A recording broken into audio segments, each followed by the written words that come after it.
Is it to say that the Palestinian representatives in the last 47 years are blameless? Of course not. Is it to say that Hamas did not take part in these hostilities? Of course not. They did.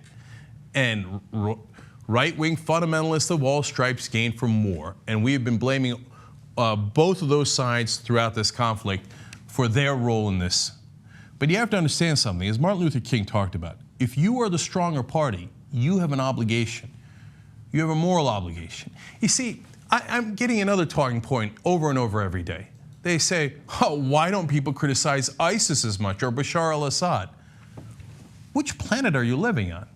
First of all, we have done countless stories well before the rest of the media on how horrific ISIS was and what a despot, dictator, brutal killer Assad is in Syria.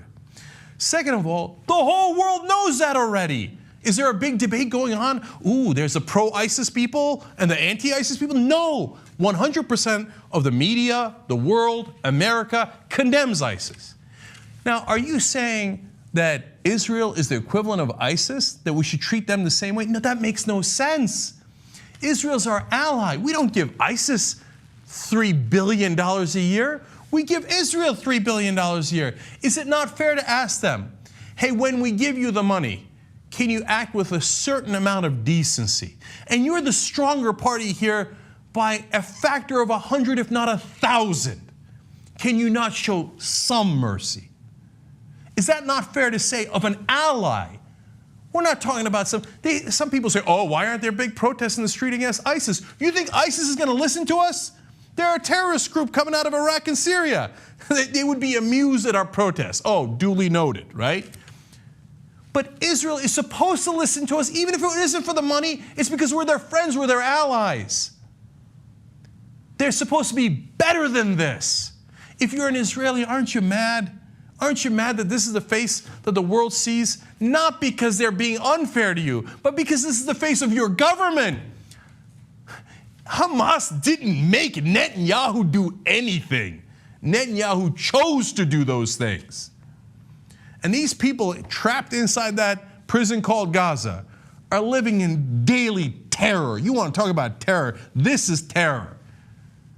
Isn't Israel supposed to be better than this? That's what I thought.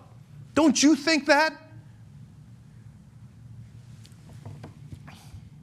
So if you want to take solace in saying, well, Bashar al-Assad, the butcher of Syria, is slightly worse, I would not take solace in that if I was an Israeli or if I'm a U.S. citizen who considers Israel an ally.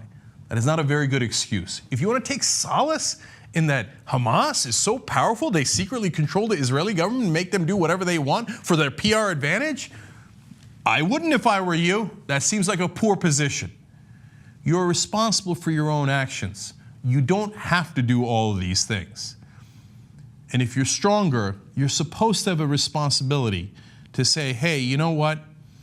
Maybe at some point we should look inside ourselves and say, what would we have wanted done to us?